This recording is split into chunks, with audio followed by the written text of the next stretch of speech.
अहिले कति कुकुरको मासु खाइराखेका छन्, लाज छैन यिनीहरूलाई। अहिले एकजना पायो भने अपराधी। यस्ता मान्छेका कुरा पत्याएर नेपाली जनताले त हैसियत के रहेछ देखाइदिएका छन्। यो अपराधको सजाय भोग्नका लागि अब राज्य सत्तामा बसेका मान्छेहरू तयार भएको छ। उहाँहरूको अब यो राजनीतिक अवसान हो। यो त्यो देख्नुहुन्छ तपाईँहरू? त्यो देख्नुहुन्छ होइन, निश्चित त्यही हो भने अर्को बाटै छैन। पार्टी अफिसमा बस्छौ र धर्मनिरपेक्ष भन्छौ, बिहान मन्दिरमा गएर घन्टा बजाउँछौ, घरमा बुढीले उहाँ पूजा गरेर टीका नलागिकन भात खाँदैनौ। ए नै होइनन् पौडेल कि पौडवालहरू? दक्षिण एसियाको सभ्यतालाई समाप्त गर्न खोजिएको छ। त्यसलाई खबरदारी गर्नलाई पनि चिनिया रक्षा मन्त्री बेई फेङ्गे आउँदै हुनुहुन्छ। निर्मल निवासले चाहेर राजा हुने भयो भने म हुन्थेँ नि। म राजा सहितको सर्वधर्म समभाव हिन्दू राष्ट्र नेपाल मान्छु भने तपाईँ रोक्ने को? कुत्ता भोक्ता रहेगा, हात्ती चल्ता रहेगा। 17,000 मान्छे मार्नेहरूलाई सिंहदरबारमा पालेर जनता भोकले खान नपाएर मर्न लागे। गणतन्त्रात्मक सरकारले क्रिस्चियनिटीको नाउँमा समाप्त गर्न लाग्यो। अब बाबुराम गणतन्त्रको निर्णायकत्व गर्ने भनेपछि अनि राजतन्त्रको आन्दोलन मैले यो भन्दा हाँसोको पात्र अरू केही हुनै सक्दैन। यो कथित गणतन्त्र संघीयता र धर्मनिरपेक्षले देशको पहिचान नै समाप्त हुन लाग्यो। यो तालमेल होइन, कुनै ताल पनि छैन, मेल पनि छैन, तर यो सत्य हो। त्यो फोटोले भाषण गर्न आउँछ र भने तपाईँ अहिले नेपाली कसले बनाएर भएको? तिमीले यो देश आर्जन गर्नमा तिम्रो योगदान छ? जसले देश विखण्डन गर्छ त्यसको निरन्तरता होइन। अहिले देश विखण्डन भयो। नेपाली जनताले सडकमा भात खाँदाखेरि हेलिकप्टर चढाएर धुलो हालिदिने थालमा अनि त्यसलाई समर्थन गर्ने तिनै राजावादीहरू, अनि नेपाली जनताको लागि फेरि अहिले तिनीहरू राजावादी हुने। यसकारण नेपाली जनताले बुझे। अब यहाँ दर्शक श्रोता, पछिल्लो विकसित राजनीतिक घटनाक्रममाथि केन्द्रित रहेर कुराकानी गर्नका निम्ति राजनीतिक विश्लेषक एवं वरिष्ठ अधिवक्ता विष्णु भट्टराई हामीसँग हुनुहुन्छ। विष्णु सर, स्वागत छ यहाँलाई। हजुर, धन्यवाद, नमस्कार। यो देशमा विकल्पहरूको खोजी गर्ने भनेर विभिन्न किसिमका नागरिक आन्दोलनहरू, विशेषतः राजसंस्था पक्षधर आन्दोलनहरू विभिन्न ठाउँमा उठिराखेका छन्। यो निर्मल निवासको कृपा हो या स्वस्फूर्त जनताको जागरण हो? के हो यो? तपाईँले कसरी हेर्नुहुन्छ बताइदिनुहोस् त। धन्यवाद। अहिले जनताले राजसंस्थाको बारेमा किन कुरा गरे भन्दा राजसंस्था नै वास्तवमा नेपाली जनताको अभिभावक, संरक्षक र राष्ट्रिय एकताको प्रतीक हुने रहेछ भन्ने कुरा स्पोन्टेनियस रूपबाट, स्वतःस्फूर्त रूपमा सडकमा आएको कुरा हो। निर्मल निवासको कृपा भनेर जहाँसम्म यहाँले प्रश्न गर्नुभएको छ, निर्मल निवासले चाहँदैमा हुन्थ्यो भने जसलाई राजा वीरेन्द्रको वंश विनाश हुँदा राजा ज्ञानेन्द्रले आफू राजा हुनको लागि वंश विनाश गर्यो भनेर जुन प्रकारको नेपालको राजसंस्था 250 वर्षको राजसंस्थालाई जुन अपमानित गर्ने काम गरिएको थियो, त्यस्तो मान्छेले आफू राजा हुनका लागि परिवारलाई अन्त्य गर्थ्यो भने एउटा कुनै चिठी लेखेको भरमा त निर्मल निवास अथवा नारायण हिटीबाट त निर्मल निवास जाने कुरा थिएन नि। यसकारणले गर्दाखेरि राजा ज्ञानेन्द्रले त्यतिखेर नेपाली जनताको नासो नेपाली जनतालाई हस्तान्तरण गरे भनेर भनेपछि अब प्रत्येक नेपाली जनताको जिम्मेवारी हो कि त्यो नेपालको राष्ट्रिय एकताको अखण्डताको प्रतीक राजमुकुट त्यो सम्पूर्ण नेपालीको मुकुट हो।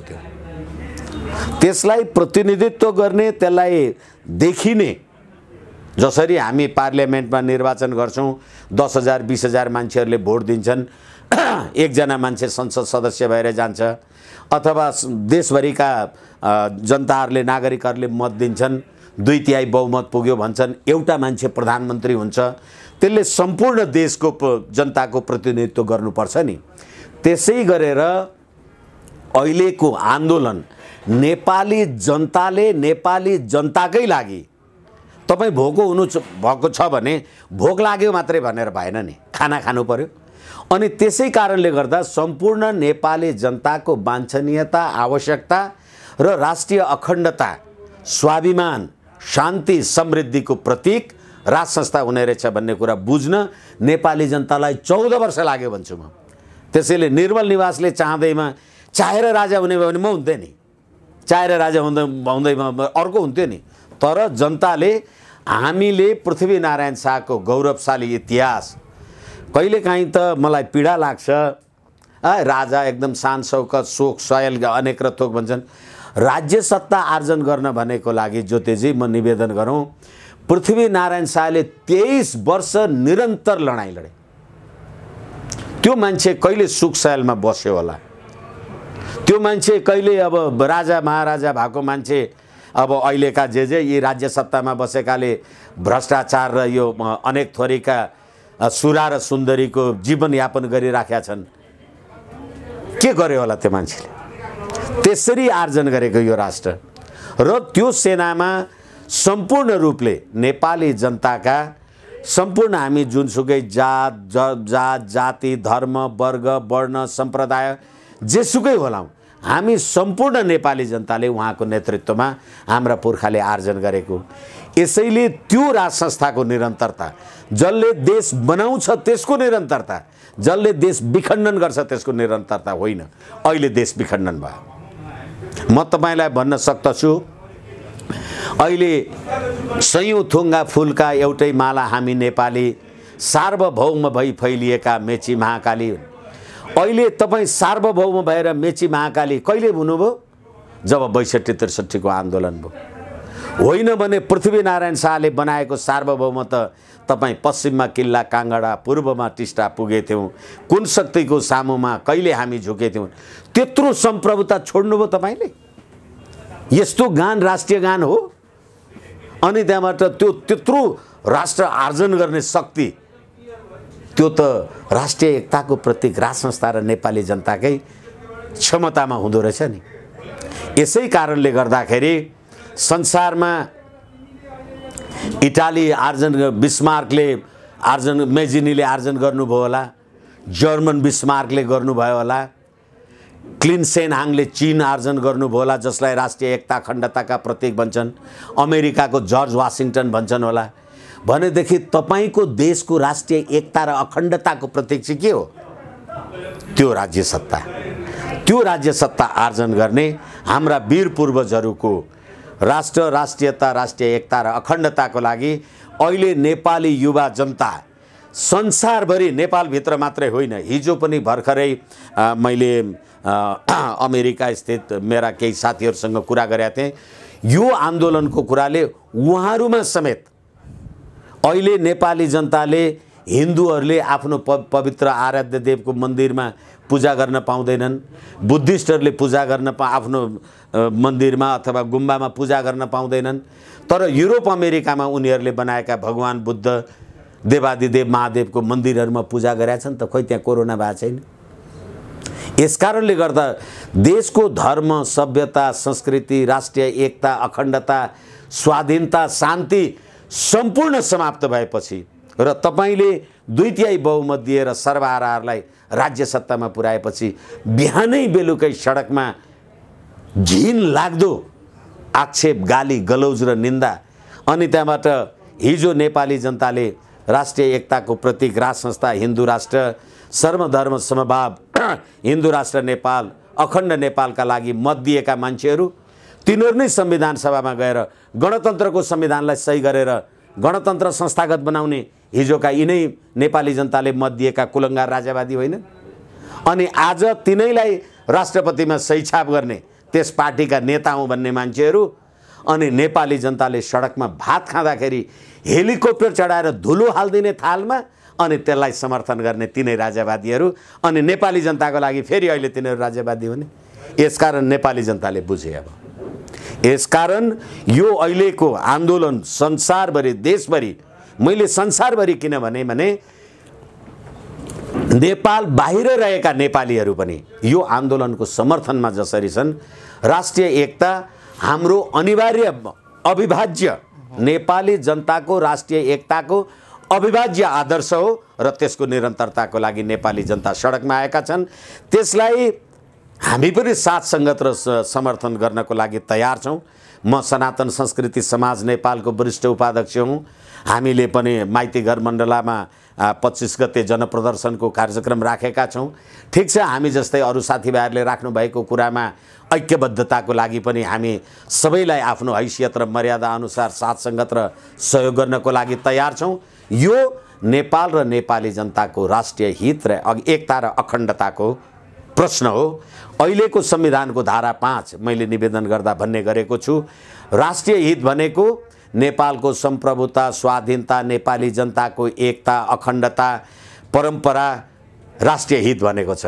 गणतन्त्र, संघीयता र धर्मनिरपेक्ष राष्ट्रको हित भनेको छैन।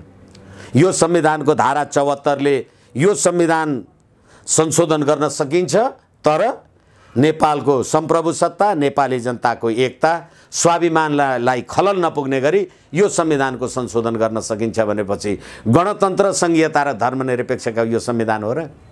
यही संविधानको धारा 35ले नेपाली जनतालाई धर्म मान्ने स्वतन्त्रता दिएको छ भने म राजा सहितको सर्वधर्म समभाव हिन्दू राष्ट्र नेपाल मान्छु भने तपाईँ रोक्ने को? यस कारणले अहिले नेपाली जनताको स्वत जागरुक जे स्फूर्ति आइराखेको छ। राजा तपाईले पहिले भने जस्तो खोजेर रोजेर राजा हुन पाएको भए मै हुन्थ्यो होला, अर्कै हुन्थ्यो होला। यसै कारणले गर्दाखेरि नेपाली जनताले आफ्नो राष्ट्रिय एकता र पहिचान खोजेको बेला हो। सबैले साथ दिनुपर्छ। तपाईले जस्तो खालको आन्दोलन, जस्तो खालको विचार व्यक्त गर्नुभएको छ र जस्तो आन्दोलनप्रति ऐक्यबद्धता जनाउँदै हुनुहुन्छ, यस्तो खालको विचारलाई अहिलेको राज्य व्यवस्था र प्रणालीले दक्षिणपन्थी विचार भन्छ र अहिलेको दक्षिणको छिमेकी पनि दक्षिणपन्थी दृष्टिकोणबाट प्रेरित छ। त्यो भएको हुनाले यहाँ चलखेल बढिरहेको छ भन्ने आरोप छ। बताउनुहोस् त त्यसको प्रभाव कतिको परेको हो यहाँ? मलाई लाग्छ फेरि पनि त्यही कुरा गर्नुपर्छ। पृथ्वीनारायण शाहले यो राज्य, यो राष्ट्र आर्जन गर्दा कुन विचार थियो? अनि सयौं थुङ्गा फुलका एउटै माला हामी नेपाली भन्ने जुन राष्ट्रिय गान तपाईँले बनाउनु भएको छ, त्यो फुल फुल्ने फुलबारी बनाउनु कुन विचार थियो? हामीले त्यही कुराको निरन्तरता भनिरहेका छौँ। एक र अर्को कुरा के हो भने अहिलेको राज्य सत्ताले त म त सी चिनफिङ विचारधाराद्वारा अनुप्राणित छु भन्छ नि।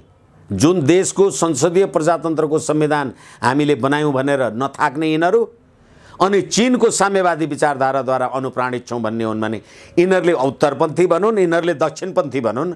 हामी हाम्रो नेपालको असंलग्न परराष्ट्र नीति र नेपाल राष्ट्रको निर्माण विक्रम सम्वत 1825 देखिको अनन्त, जस्तै मैले त भन्ने गरेको छु, देवादिदेव महादेव अथवा हाम्रो सनातन संस्कृति जो न प्रारम्भ हुन्छ जो न अन्त्य हुन्छ, neither it begins nor it ends, त्यसको निरन्तरतामा हामी छौँ। हामीलाई कसैले अब कुत्ता भुक्ता रहेगा हात्ती चल्ता रहेगा, कुकुरहरू त धेरै भुके नि, कतिवटालाई फर्केर हेर्ने, लेट देम बार्क, उनीहरूलाई भनिराख्न दिनुहोस्।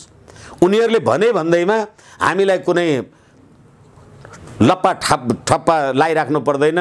मैले शिरमा जे टोपी लगाइराखेको छु भने तपाईँ संसारमा जानुहोस्, ओ यो नेपाली टोपी भन्छ, त्यो दक्षिणपन्थी टोपी भन्छ, उत्तरपन्थी टोपी भन्छ। यसकारणले गर्दाखेरि त्यो पहिचान, यो राज्य व्यवस्था, यो संविधान, यो कथित गणतन्त्र, संघीयता र धर्मनिरपेक्षले देशको पहिचान नै समाप्त हुन लाग्यो।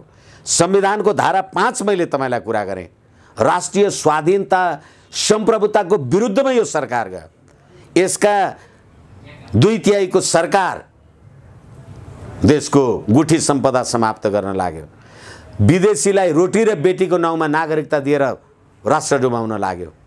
17,000 मान्छे मार्नेहरूलाई सिंहदरबारमा पालेर जनता भोकले खान नपाएर मर्न लागे भने यो अवस्थामा अनि भ्रष्टाचारले अकुत सम्पत्ति आर्जन गर्नेहरूलाई एक त्यो अपराधको भोलि हिसाब किताब गर्नु पर्ला भनेर दक्षिणपन्थी उत्तरपन्थी भनेर यो नाम जोडेको मात्रै हो। र यो अपराधको सजाय भोग्नका लागि अब राज्य सत्तामा बसेका मान्छेहरू तयार भएको छ। त्यो ठाउँमा पुग्छ यो आन्दोलन भन्ने तपाईँको विचार? त्यो ठाउँमा पुग्नुपर्छ र पुर्याएन भने त के अर्थ भयो र भने? ठ्याक्कै यहाँ जे विचार व्यक्त भइरहेको छ, छिमेकीहरूलाई पनि यो व्यवस्था गाँडो भयो भन्ने चर्चा केही बुद्धिजीवी विश्लेषकहरूले तपाईँहरूले गरिराख्नु भएको छ। लगभग यस्तै किसिमको राजनीतिक सन्देश जाने किसिमले भारतीय विदेश सचिव गोरखा पुगेर बोल्नुभयो भन्ने कुरा पनि उठेको छ। हुन त नेपालको राष्ट्रिय एकता र राष्ट्र निर्माणका निम्ति योगदान गर्ने एउटा महान पुरुष जो नेपालका राष्ट्रपिता पृथ्वीनारायण शाहको तस्बिरमा उहाँको जन्मभूमिमा पुगेर उहाँले त्यो बोल्नु एउटा नेपालको राष्ट्रिय अस्तित्वको सम्मान गर्छौँ भन्ने सन्देश पनि होला कूटनैतिक रूपमा, सँगसँगै यसको राजनीतिक सन्देश पनि छ भन्ने मानिसहरू जे तर्क र आशंकाहरू गरिराखेका छन् र त्यो सन्देशको समीक्षा गरिराखेका छन्। यहाँ उठिराखेको आन्दोलन र त्यो समीक्षाको तालमेल मिलेको हो? किनभने तालमेल मिलेको होइन। हामीले नेपाल र नेपाली जनताको हित समुन्नतिका लागि जे आवाज उठाइराखेको हौँ त्यो सत्यलाई उहाँले स्वीकार गर्नुभएको हो। यो तालमेल होइन, कुनै ताल पनि छैन, मेल पनि छैन, तर यो सत्य हो। सत्य तपाईँले स्वीकार गरे पनि सत्य हो, सत्य तपाईँले अस्वीकार गरे पनि सत्य हो। मैले तपाईँसँगै कुरा गर्दा भनिराखेको छु, अस्ति भर्खरै अमेरिकाको निर्वाचनमा कमला देवी ह्यारिसन, क्यामिला देवी ह्यारिसन, अमेरिकाको इतिहासमा पहिलो महिला उपराष्ट्रपति जो हाम्रो हिन्दू धर्म दर्शनद्वारा अनुप्राणित छन्। हामी कहाँसम्म हाम्रो संस्कृति सभ्यता, बेलायतका एकजना संस्कृत प्रोफेसर नर्मन डे भन्ने मान्छेले भन्नुभएको छ, संस्कृत संसारको सबैभन्दा विशिष्ट ज्ञानको भण्डार हो, अङ्ग्रेजी कुनै भाषा होइन। यसभित्र ज्ञान, कानुन र अध्ययनको अथाह भण्डार छ भनेको छ। यसैले हाम्रो विदुर नीतिमा पनि भनियो, आत्माको जात हुँदैन, विद्याको राजा ज्ञान हो, कर्मद्वारा मानिस महान हुन्छ।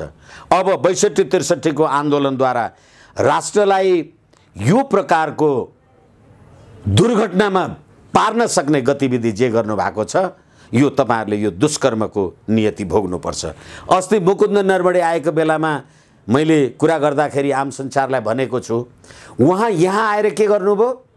पहिले कुमारीलाई दर्शन गर्नुभयो, अनि के गर्नुभयो? महादेवलाई दर्शन गर्नुभयो, अनि के गर्नुभयो? दुईजना नेपालको र भारतका सेनाध्यक्षहरू पृथ्वीनारायण शाहको तस्बिर बुनी बसेर वार्ता गर्नुभयो र सैनिक कूटनीतिद्वारा पनि हामी नेपाल भारतको सम्बन्धलाई सुमधुर गर्न सक्छौं भनेको महिना 2 महिना पुग्दा नपुग्दै अहिले हर्षवर्धन श्रृङ्गलले यो कुरा भन्नुभयो। भनिसकेपछि पृथ्वीनारायण शाहको तस्बिरको तल बसेर तपाईले कुरा गर्नुको अर्थ हुँदैन? त्यो फोटोले भाषण गर्न आउँछ र भने? अनि मुकुन्द नरवणेजी नेपाली टोपी लाएर जानु, अनि नेपालको सेनामा भारतको गोर्खा सैनिकहरुमा अहिले पनि पाकिस्तानको चीनको सीमामा हिजो एकजना हाम्रो नेपाली वीर गोर्खाली भाइले शहादत प्राप्त गर्यो। उनीहरुको सम्प्रभुता रक्षा गर्नलाई मेरो देशको नेपाली भाइहरुले गरेका छन् भने मेरो देशको स्वाधीनता सम्प्रभुतालाई उहाँहरुले अन्यथा भन्न सक्ने हिम्मतै छैन। के कुरा गर्नुहुन्छ? यसकारणले गर्दाखेरि यो सत्यता र स्वाधीनतालाई स्वीकार गर्नु यो तालमेल होइन, सत्यलाई उहाँहरुले मान्नु भएको।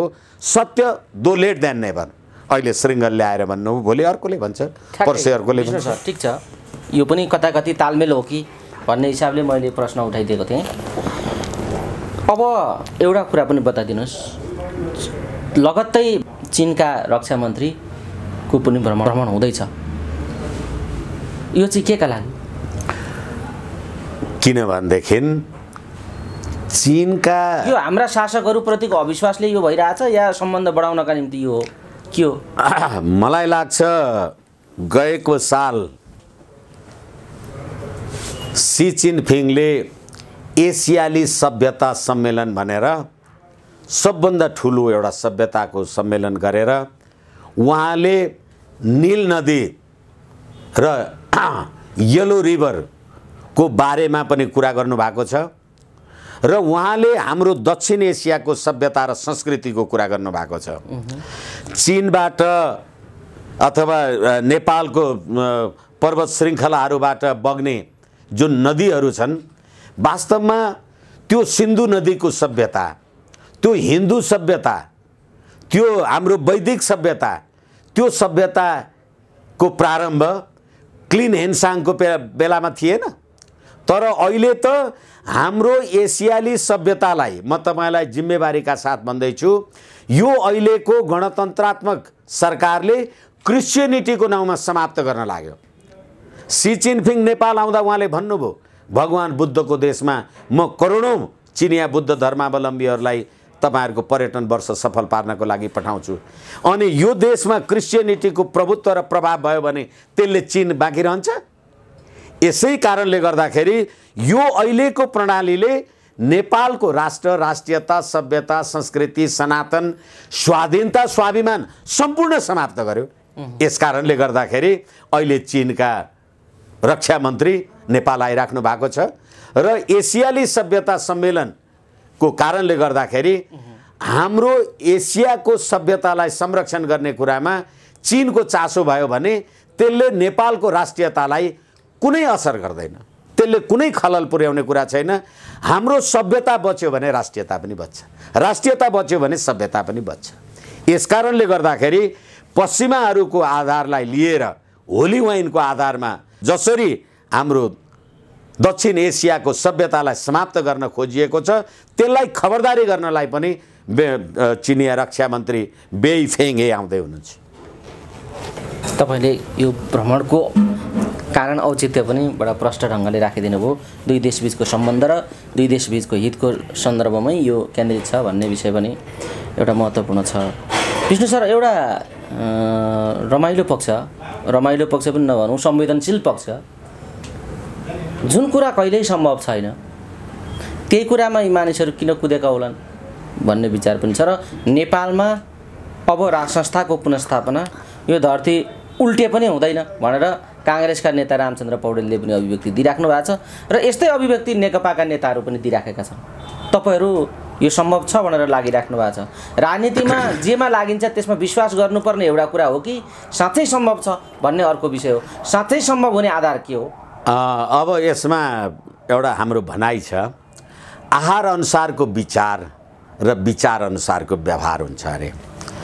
तपाईँ एउटा कुनै जवान छोरो रक्सी खाएर घरमा आएछ अनि बुवाले गाली गरेर सधैँ यसरी यो रक्सी नखान बरु दुध भात खा अथवा राम्रो ज्ञान बुद्धि आउँछ भन्दाखेरि त्यो छोराले भन्थ्यो अरे यो रक्सी अहिले खायो भने अहिले लाग्छ, दुध अहिले खायो कहिले लाग्छ भन्थ्यो अरे। त्यसैले 12 बुँदे समझदारी गर्दा ककसको आहारा खानु भएको छ तपाईले।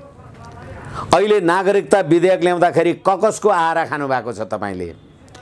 अहिले आम सञ्चारमा आए जस्तो 35,000 यसमा चाहिँ खुफियागिरी भारतीय रका एजेन्टहरू छन् भन्ने कुरा आम सञ्चारमा आइराखेको छ। अनि तपाईले यो आन्दोलन दिल्लीमा गएर 12 बुँदे समझदारी गर्दा कसको खाएर गर्नुभएको थियो? यस कारणले गर्दाखेरि दारू खाने मान्छेले दुध खाएको कुरा गर्न जान्दैन नि, सक्दैन नि। त्यसैले बौलाउने स्वतन्त्रता छ नि, उहाँले पनि भने हुन्छ, त्यसले पनि भने हुन्छ। यसै कारणले गर्दाखेरि राज संस्था आउँदैन, राजतन्त्र अथवा संवैधानिक राज संस्थाको व्यवस्था हुँदैन भन्ने हो भने तपाईँ अहिले नेपाली कसले बनाएर भएको? तिमीले यो देश आर्जन गर्नमा तिम्रो योगदान छ? यो 12 बुँदे समझदारीद्वारा गणतन्त्र ल्याउनमा तिम्रो योगदान छ? तिमी त तिनैको खाएर यहाँ ढुङ्गा हानेका न हौ। पार्टी अफिसमा बस्छौ र धर्मनिरपेक्ष भन्छौ, बिहान मन्दिरमा गएर घण्टा बजाउँछौ, घरमा बुढीले उहाँ पूजा गरेर टीका नलागिकन भात खाँदैनौ। यिनै होइनन् पौडेल कि पौडवालहरू? यस्ता मान्छेहरूको कुरालाई पत्याउने हो भने त अहिले जसरी आफूलाई कम्युनिस्ट हुँ भन्ने मान्छेहरू संसदीय प्रजातन्त्रको संविधान लागू गर्छु भन्ने मान्छेहरू संसद भनेको त खसीको टाउको देखाएर कुकुरको मासु खाने ठाउँ हो भने अहिले कति कुकुरको मासु खाइराखेका छन्? लाज छैन यिनीहरूलाई? अहिले हेक जान पायो भने अपराधी। यसै कारणले गर्दा 12 बुँदे समझदारी गर्दा जति अपराध गर्नु भएको छ त्यसको हिसाब किताबको डरले पनि राजतन्त्र आउँदैन फर्किँदैन भनेको छ। त्यो पागललाई बौलाउने स्वतन्त्रता हुन्छ नि। सपना देख्न तपाईँ स्वतन्त्र हुनुहुन्छ नि। एउटा मान्छे सुत्ने बेलामा चस्मा लगाइराखेर छ के? अनि किन तपाईँ निदाउने यो अहिले सुत्ने बेलामा चस्मा लाउनु होइन? आँखा एकदमै मधुरो छ, सपना मधुरो देखिन्छ भनेर उज्यालो देख्नलाई लाग्यो भन्थ्यो अरे। यस्ता मान्छेका कुरा पत्याएर नेपाली जनताले त हैसियत के रहेछ देखाइदिएछन्। यतापट्टि यो आन्दोलन राजावादी देशभक्त के परिभाषामा आन्दोलन उठ्न खोजिराखेको छ। यो 20 गते माइतीघर मण्डलामा सबैभन्दा ठुलो शक्ति प्रदर्शनको तयारी गर्दैछन् राजावादीहरू भन्ने हल्ला छ र त्यसमा निकै चर्चा परिचर्चा प्रचार प्रसारका कुराहरू पनि हामी देख्छौँ। यो सनातन हिन्दू संस्कृति नेपालको त्यो कार्यक्रमप्रतिको धारणा के छ र त्यो कार्यक्रम कस्तो चरित्रको हुँदैछ, त्यो कार्यक्रमबारे तपाईँको के टिप्पणी छ अलिकति राखिदिनुहोस् त। ठिकै छ। सर्व धर्म समभाव सनातन हिन्दू राष्ट्र नेपाल, अखण्ड नेपाल, तपाईँहरू त्यसमा सहभागी हो कि होइन? एकैछिन आन्दोलन तपाईँहरूको हो कि? एकैछिन। पहिले चाहिँ सिद्धान्तमा सहमत भएपछि कार्यक्रममा सहमत हुने हो।